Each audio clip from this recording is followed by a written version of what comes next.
Hello family, welcome back to my channel. আজকে আরও একটা নতুন ব্লগ নিয়ে চলে এসেছি। আজকে রাতের খাবারে আছে ভেজ তরকা, আর জুনের পাপার খাবারটাকে বেড়ে দিই, তারপরে জুনকে দেব। আমি আর শুভম পরে খাবো। শুভম বেরিয়েছে আড্ডা মারতে, আর আমি একটু ভিডিওর কাজ করব, ওদেরকে খেতে দিয়ে একটু এডিট করতে হবে আর কি। জানো তো, কিছু মানুষজন আছে, আমার নিজের কিছু মানুষজন আছে যাদেরকে কিছু যখন রান্না করে পাঠাই না, তো এমনভাবে বলে না এই রান্না হয়েছে, ইস মশলা গন্ধ ছাড়ছে, তেল বেশি হয়ে গেছে, আমরা খাই না গো এই রকম। তো এর থেকে ভালো আমরা পারি, এক কাজ করো, আমি তোমাকে একদিন এই একই জিনিস রান্না করে খাওয়াবো। কেউ কিছু খাওয়ালে যখন তার মুখের ওপরে কেউ এইভাবে বলে না, বিশ্বাস করো গাইস, মনে খুব কষ্ট হয়। আর আমার রান্নায় না মশলা কম থাকে, আমার ভালোবাসা বেশি থাকে, তো যার জন্য আমার কষ্টটাও কিন্তু খুব বেশি হয়। অ্যাকচুয়ালি না, এই ধরনের মানুষগুলো কখনোই তাদের থেকে কেউ বেশি এগিয়ে যাচ্ছে এটা সহ্য করতে পারে না, মেনে নিতে পারে না, বা তাদের থেকে ভালো কিছু কেউ করছে সেটা তারা মেনে নিতে পারে না, যার জন্য এই ধরনের কথাগুলো বলে। সেটা আমি বুঝতে পারি। আবার অনেককে আমি জিজ্ঞাসা করি যে যখন খেলে না তাহলে কি করলে, বললো ফেলে দিয়েছি। তাহলে চিন্তা করো কতটা আমার কষ্ট হবে বলো তো। আমি ভালোবেসে কিছু পাঠিয়েছি তোমায়, আর তুমি সেটাকে না খেয়ে ফেলে দিয়েছো। না খাবে তো আমাকে বলে দিতে পারতে, ফেরত দিয়ে দিতে পারতে, তাই না বলো। আজকে পনির টিক্কাটা একটু অন্যভাবে বানিয়েছি। জুনের, শুভমের, জুনের পাপার সবাইয়ের খুব ভালো লেগেছে, কিন্তু আমার খুব একটা ভালো লাগেনি। আর কারণ আমি তাওয়ায় সেকে পোড়াই খুব কম, আর যদি সরাসরি ওটাকে আমি গ্যাসে পুড়িয়ে নিতাম তাহলে কিন্তু আরও বেশি আমার মনে হয় ভালো হতো। কারণ এইভাবে তো বানাই না, আজকে প্রথমবার বানিয়েছি, আমার খুব একটা টেস্ট লাগলো না, যে স্মোকি ফ্লেভারটা সেটা কম ছিল। আর ওটাতে হলে কি হয়, প্রথম থেকেই তো আমি পোড়াই, স্মোকি ফ্লেভারটা খুব সুন্দর আসে। আর কাবাব, টিক্কা এগুলোতে যদি স্মোকি ফ্লেভার না থাকে আর কি, তাহলে কিন্তু খেয়ে ঠিক মজা লাগে না। জুনের পাপার খুব ভালো লেগেছে, ওটাই বলছিল খেতে খেতে আর কি।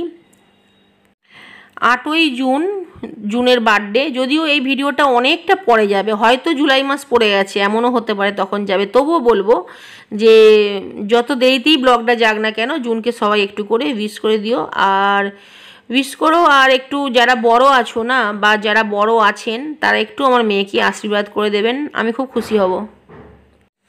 এটা হচ্ছে পরের দিন দুপুরের রান্নাবান্না আজকে হচ্ছে। আর হচ্ছে বলতে আজকে একটু বিমলির ডাল করব। ডালটাকে সেদ্ধ করে নেওয়া হয়েছে, মৌরি আর আদা বেটে নিয়েছি। তো দুদিকে দুটো কড়া বসিয়ে দিয়েছি প্রতিদিনের মতোই, যাতে তাড়াতাড়ি হয়। ডালে ফোড়ন দিলাম খালি শুকনো লঙ্কা আর হিং। বিমলির ডালে হিং, শুকনো লঙ্কা, আদা আর মৌরি বাটা, এই 4টে জিনিস যদি না দেওয়া হয় তাহলে কিন্তু বিমলির ডাল একদমই খেতে ভালো লাগে না। এক কড়া বিমলির ডাল করেছি। আর জানো গাইস, যখনই আমি বিমলির ডাল বানাই তখনই আমার দিদার কথা মনে পড়ে। আমার দিদা সেই যে আমাকে বাটি ভর্তি করে করে বিমলির ডাল খাইয়েছিল, সেটা খালি মনে পড়ে যায়। আজকেও আমি আমার মেয়ের কাছে গল্পটা করছিলাম।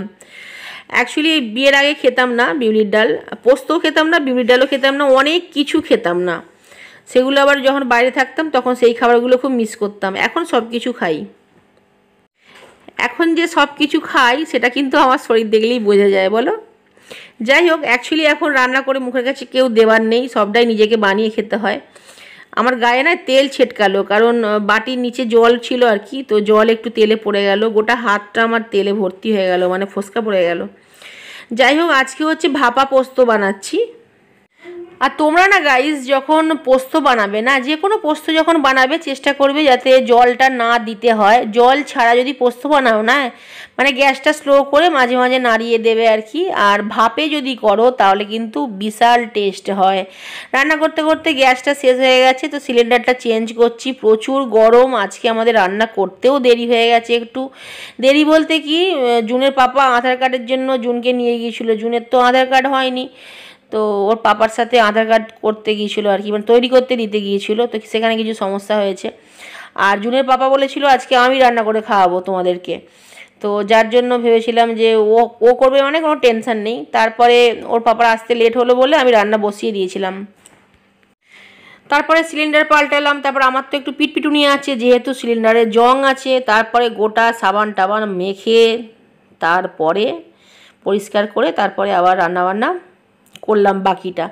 এখানে ভাপা পোস্ত হয়ে গেছে, ঝিঙে দিয়ে পোস্ত মানে করার আজকে খুব ইচ্ছা ছিল। তো জুনের পাপারও আলু বেশি চলে না, সময় চলে না, আমারও চলে না, আলু খুব একটা বানাই না আমাদের, দেখবে খেয়াল করবে রান্নায় আমাদের আলু কমই থাকে। তো পোস্তটা আজকে একদম শুকনো শুকনো করেছি, আগের দিনের পোস্তটা একটু ঝোলঝোল করেছিলাম, এটা বাগনানের স্টাইলে পোস্ত বানিয়েছি।